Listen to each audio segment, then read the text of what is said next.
Well, Jen, once again, we have an interesting report to break down here. There is new research from the Pew Research Center, and they do some really wonderful research. So it's interesting that they dove into astrology, tarot cards, and fortune tellers. And what Pew found was that 30% of Americans, about 3 in 10 Americans, use these things at least one time a year. Again, that's tarot cards, astrology, fortune tellers. As a former psychic medium, what was your reaction to these numbers? Oh, I thought it was horrific, to be quite honest with you, but I can't say that I'm completely surprised. I agree that it's great that there was a study done on this to let us see what's going on. In this article, it went on to say that low percentage doesn't necessarily, you didn't even ask me that, Billy, I'm sorry, but doesn't necessarily believe, and that's a big problem. Many people are going because they think it's entertainment, but I want to argue something as a former psychic. How sure are we that they don't believe a little bit? How do we Right. know that when they go for that reading, it's not like, oh, I wonder what they're going to say or what's going to come out for me in the cards or the astrology chart? Yeah, well, and the other thing, when you're surveying people, it's like when you ask somebody, when's the last time you gave a donation? People will always, and I don't have the numbers in front of me, but they'll always say, oh, it was like last week or last month, because you actually believe that, but really it might have been a year ago that you gave money. When you're answering certain questions, you may think that the researcher will think it's silly if you say you believe, right? So I would bet you're right. I would bet that that number on the trust factor is actually higher, which is unfortunate. And, to reiterate what you said, 2 in 10 say that they do it mostly for fun. 1 in 10 Americans said that they engage mostly because they get helpful insights. So people might downplay that and say, oh, well, it's only 1 in 10, people who are saying that. That's a pretty large number of people still, though. I mean, right, that are actually finding helpful insights in this information. I don't know if you want to reflect on that at all. Yeah, on both points that you just made. I mean, number one, whether you believe or not in it, and you're just doing it what you believe is for entertainment, you're opening a demonic door, which is so heartbreaking. That's just the truth of it. If you're going to use a tool of divination, you're going outside of God's will and boundaries. It doesn't matter what your reasoning is for it, and then you're inviting that into your life. So that's really heartbreaking. For people that say that they're going to it for insight, for wisdom, hello, I did that myself. I totally understand that. And especially in such a chaotic world that we live in. And I totally get that desire. Yet that's a desire man has had since sin came about and Satan Yeah. tempted Eve in the garden, right? We want to know what we aren't supposed to know, except that it's not true. The enemy works in half truths, right? So, hey, let me give you a little something that already happened in the past. And now I've got you hooked. I will report that to you accurately. Now I've got you hooked, and I'm going to start giving you all my other lies. And the lie is that one of the biggest ones, that you should even be going to psychics and tools of divination for your help, for your wisdom, and for your decision making. It's really upsetting. Well, and the thing that people need to understand is you, as a former psychic medium, you were not just a psychic for 3 months, for a year. For the majority of your life, you spent in that world from very young until you were in your late, 30s. I mean, you believed this. You believed it was real. You believed you were helping people. You believed that you were connecting. You were giving them, their fortunes. You believed you were connecting with the dead. Talk a little bit about that just so people understand, because we can say all day, well, most Americans don't really think there's anything going on here. They're just doing it for fun. But as a practitioner, you actually believed very much so, and you were engaging with the spirit realm, just not the types of spirits you thought. Right, 100%. And I truly had a compassion for helping people. And I believed I had this gift from God, as it was reported to me from the New Age community. And I believe that because that was an explanation for what was going. Why else was I getting detailed information, not random, detailed information about random people and random places, but then also when I was doing readings on a regular basis. So I was going around anywhere I went. I was followed by this multitude of demons feeding me information and using me as a pawn for the evil one. So that made perfect sense to me. And I really did want to help people.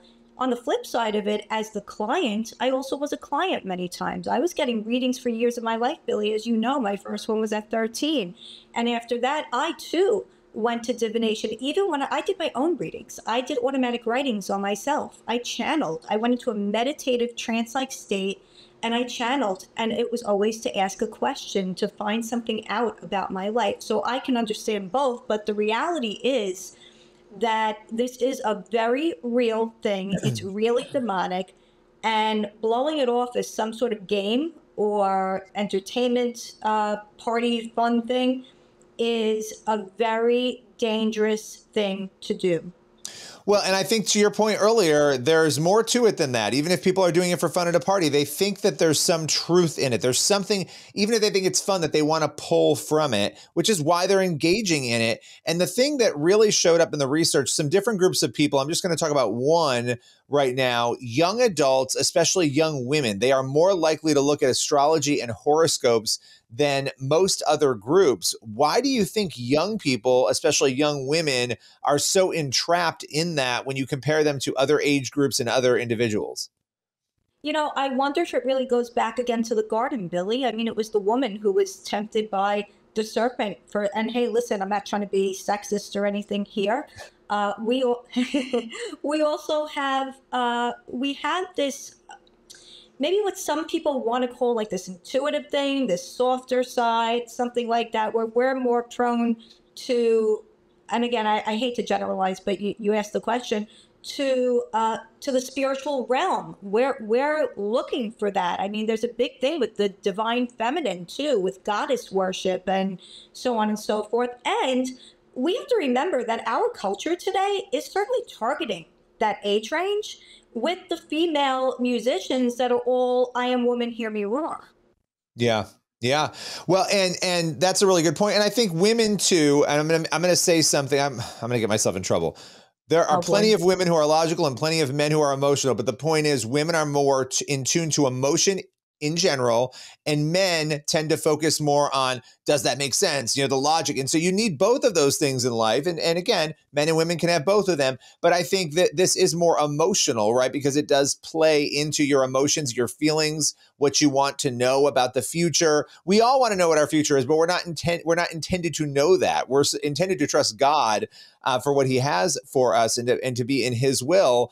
So there's a lot here. I don't know if you want to reflect on that at all before I get myself canceled. Well, we're both canceled. Don't worry. Actually, what I would like to mention is going back to the people that are saying that it is just entertainment. I'd like to say, I'm skipping over what you just said, only because I wanted to get this out. That what happens then, you're going for fun, right? What happens today then, your fun reading comes up with something in that reading that you understand, that is accurate, that resonates with you, and you have that, oh my goodness moment, that shock factor. Now what happens, Billy? Because let's say you go 9 times out of the 10, and 9 times out of the 10, you're still laughing it off, but that 10th time, you hear something that hits home in a really big way and at a really vulnerable time of your life.